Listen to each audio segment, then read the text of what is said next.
प्यारे बच्चों, कैसे हो सब अच्छे होंगे। तो चलिए आज का हम अपना अध्याय आरंभ करते हैं। आज हम पढ़ेंगे भाषा, लिपि और व्याकरण के बारे में। तो देखिए, पढ़ते हैं हम भाषा, लिपि और व्याकरण के बारे में। तो सबसे पहले पढ़ेंगे बेटा हम भाषा। भाषा क्या होती है? देखिए, भाषा के बिना न तो हम अपनी बात दूसरों को समझा सकते हैं और न ही दूसरों की बातों को समझ सकते हैं। अगर हमारी भाषा ही नहीं होगी, हमें बोलना ही नहीं आएगा, हम दूसरों को अपनी बात कैसे समझाएंगे और दूसरा हमारी बातों को कैसे समझेगा। तो इस क्या है भाषा? अपनी बातों को दूसरों को समझाना और दूसरों की बातों को समझना, वो क्या कहलाती है? हमारी भाषा।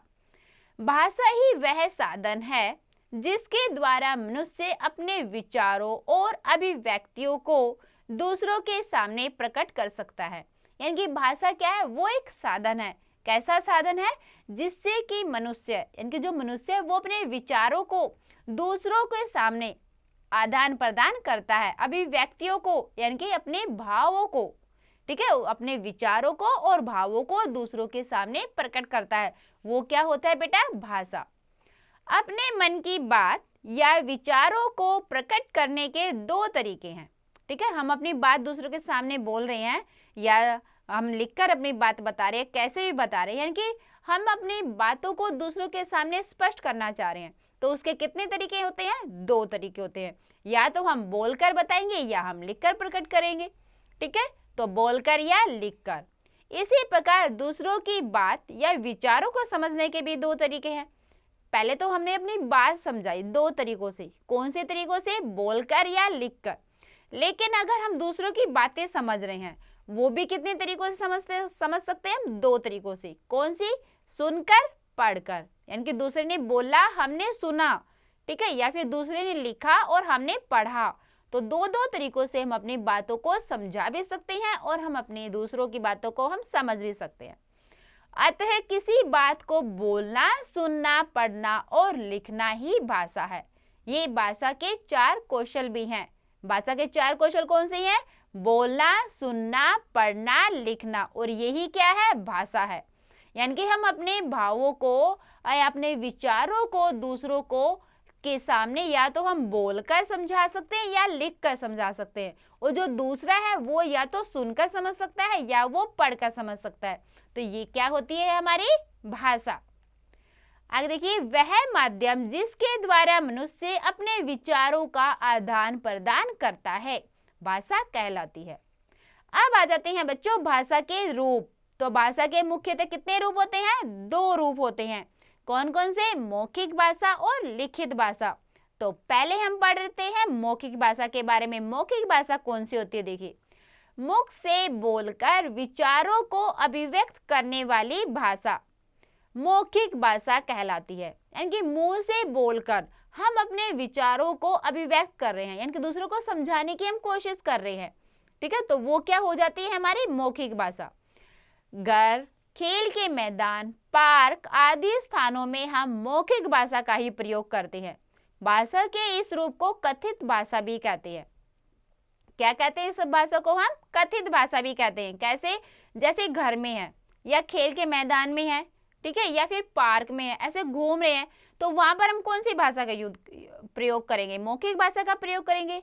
मुंह से बोलकर ही हम अपनी बातें दूसरों को समझाएंगे और दूसरा हमारी बातें सुनकर समझेगा, ठीक है। यानी कि जहाँ हम घूमने जाते हैं या फिर हम घर में हों, ठीक है, या फिर हम खेल के मैदान में हों, ऐसी जगह पर हम कौन सी भाषा का प्रयोग करेंगे? मौखिक भाषा का।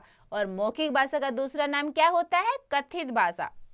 वार्तालाप। वार्तालाप क्या होता है? बातचीत। काव्य पाठ, कविता पढ़ना, मोबाइल पर बातचीत या फिर फोन पे बातचीत करना। भाषण, भाषण देना। संवाद, संवाद होता है आपसी बातचीत, यानी कि आपस में जब दो बातें कर रहे हैं उसको बोलते हैं हम संवाद। वाद विवाद प्रतियोगिता, वाद विवाद प्रतियोगिता हो आदि, इनमें हम कौन सी भाषा का प्रयोग करेंगे? मौखिक भाषा का, ठीक है। आगे पढ़ते हैं हम बेटा लिखित भाषा। अभी हमने पढ़ ली मौखिक भाषा, यानी कि जो हम मुंह से बोलकर अपनी बातों को स्पष्ट करते हैं, और आगे है हमारा दूसरा रूप है भाषा का लिखित भाषा। तो लिखित भाषा में क्या होता है बच्चों? लिखकर विचारों को अभिव्यक्त करना, यानी कि लिखकर अपनी बातों को समझाना कि हम क्या क्या लिख रहे हैं, हम क्या समझाना चाह रहे हैं, वो हम जब लिखकर हम अपने विचार व्यक्त करेंगे, व्यक्त करेंगे, वो हो जाती है हमारी लिखित भाषा। तो लिखकर विचारों को अभिव्यक्त करने वाली भाषा लिखित भाषा कहलाती है। विद्यालयों, बैंकों, दफ्तरों, स्टेशनों आदि अन्य स्थानों में प्राय लिखित भाषा का ही प्रयोग किया जाता है। ठीक है, अब आप देखो, आपके विद्यालय में है, स्कूल में है या बैंक में है, कोई भी सरकारी कार्यालय है, वहां पर क्या है, सब कुछ लिखित भाषा में चलता है, लिखकर ही वहां पर सारी चीजें रखी जाती है। ठीक है, तो वहां पर कौन सी भाषा होगी, लिखित भाषा का प्रयोग करते हैं। लिखित भाषा के कारण ही पुस्तकालयों और दफ्तरों में प्राचीन अभिलेख और दस्तावेजों को आज भी देखा जा सकता है।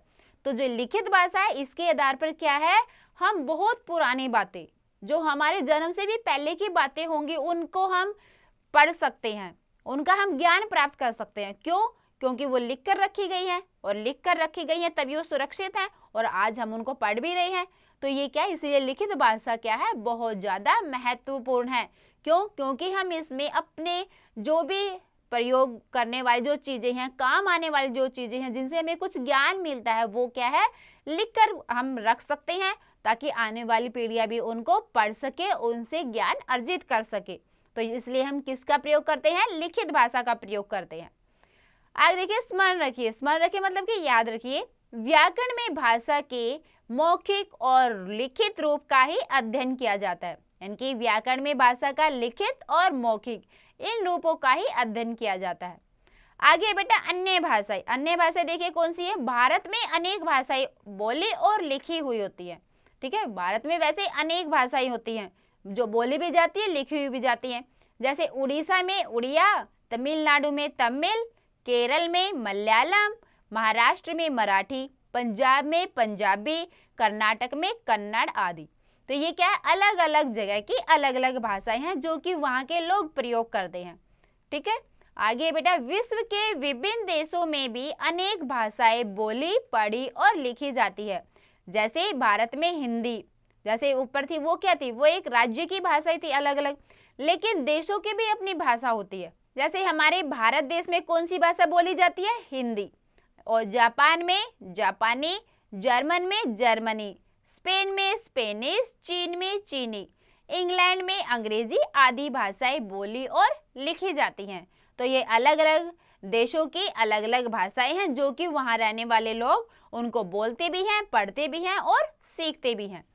इनके अतिरिक्त मुस्लिम देशों में अरबी फारसी भाषाओं का प्रयोग होता है। लेकिन जो मुस्लिम देश होते हैं, वहाँ पर कौन सी भाषाएं होती हैं, अरबी और फारसी। वे अरबी और फारसी भाषा का ज्ञान प्राप्त करते हैं, वही वो बोलते हैं, पढ़ते हैं, लिखते हैं। आगे आ जाती हमारी मातृभाषा। तो मातृभाषा, मातृ से देखो क्या स्पष्ट है, मातृ मतलब माता। ठीक है, मातृभाषा का अर्थ है मातृ, माता की भाषा।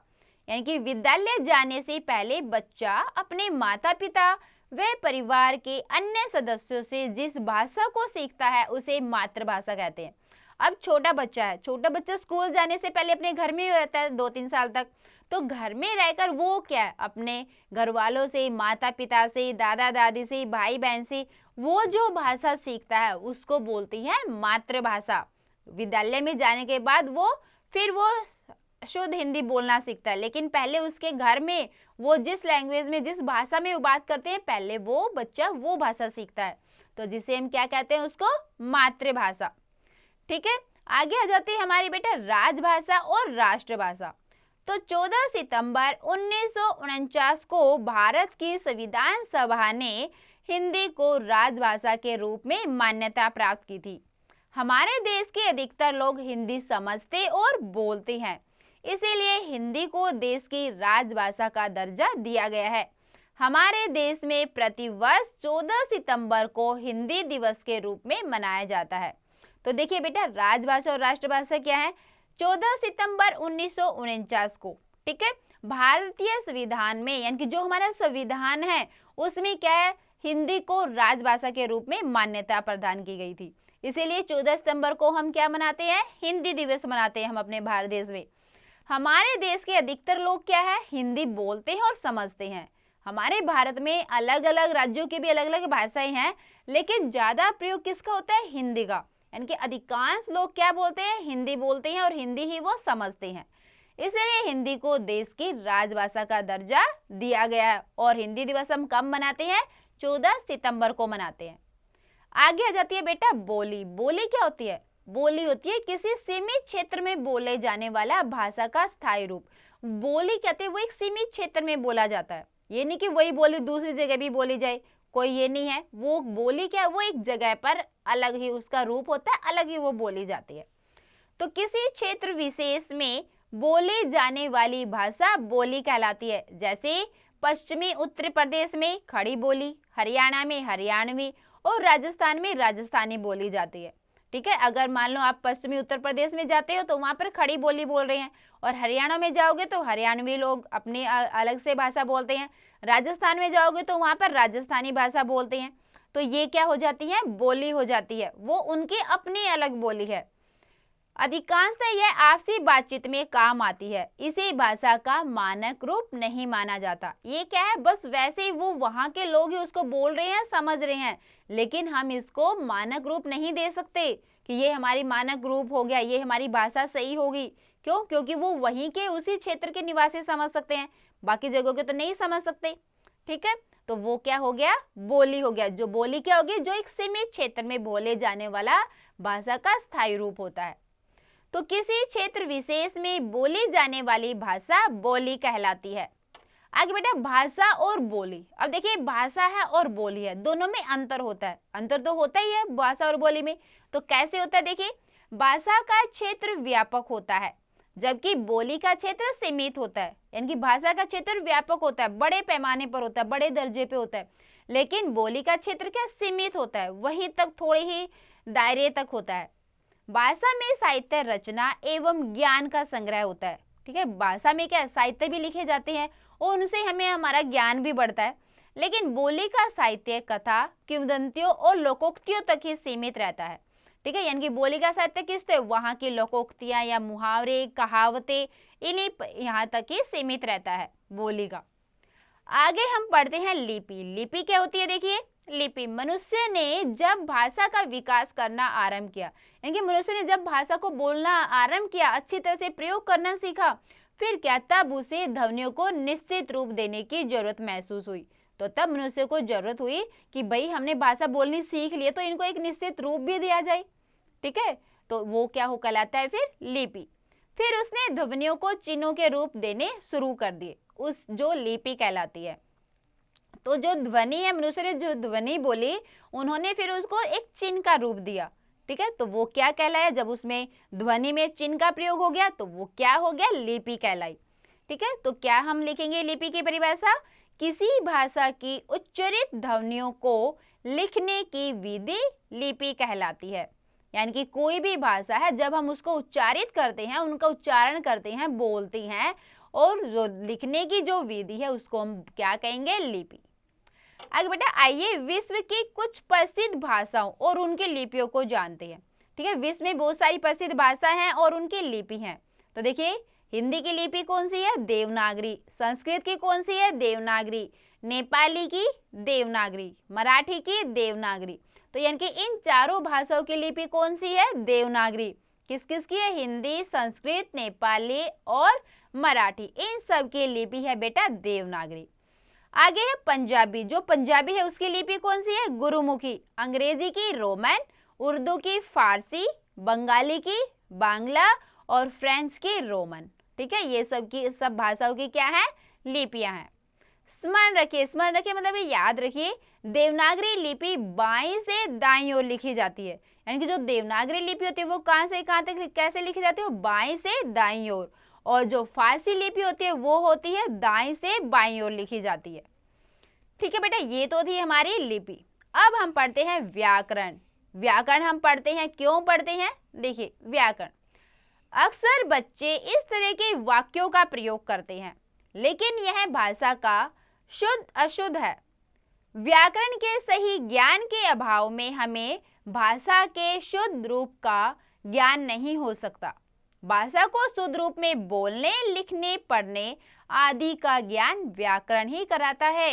व्याकरण के माध्यम से ही भाषा की एकरूपता को बनाए रखा जाता है। तो व्याकरण में हम क्या पढ़ते हैं? व्याकरण में हम भाषा को शुद्ध रूप से बोलना, लिखना और पढ़ना सीखते हैं। ठीक है, शुद्ध रूप से बोलना, लिखना और पढ़ना, यह हम किस में सीखते हैं? व्याकरण में। ठीक है, तो अक्सर बच्चे क्या प्रयोग, इस तरह के वाक्यों का प्रयोग करते हैं, लेकिन यह भाषा अशुद्ध है। कोई भी प्रयोग कर लेते हैं, कोई भी शब्द जो कि उनका कोई अर्थ नहीं निकलता है, वो क्या हो जाते हैं?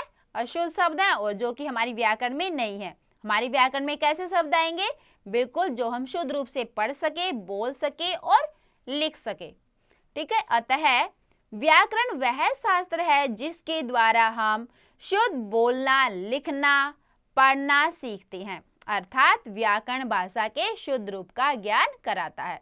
तो व्याकरण क्या है? व्याकरण वह शास्त्र है जिसके नियमों के द्वारा हम शुद्ध बोलना, लिखना और पढ़ना सीखते हैं, और वो क्या होता है? भाषा का हमें शुद्ध ज्ञान कराता है। वो क्या कहेंगे हम उसको? व्याकरण।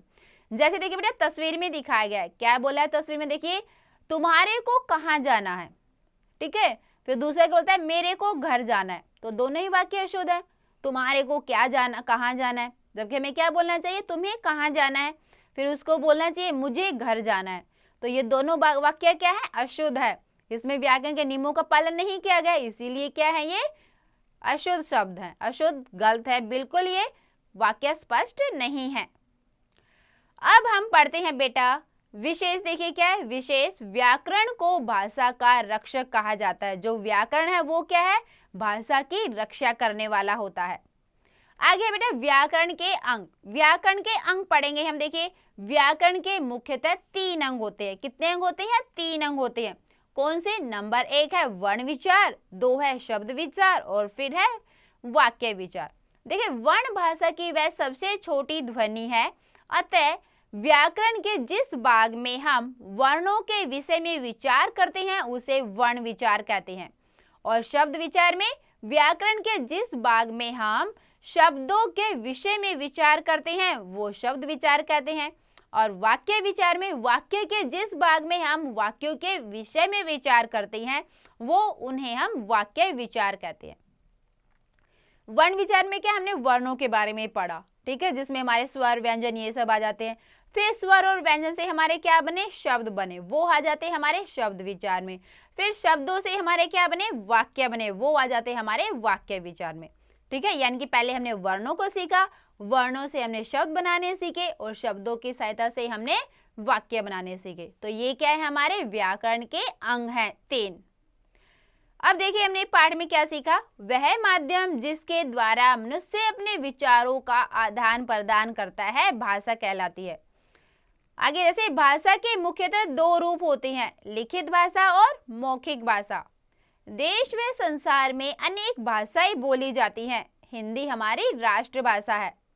किसी क्षेत्र विशेष में बोले जाने वाली भाषा बोली कहलाती है।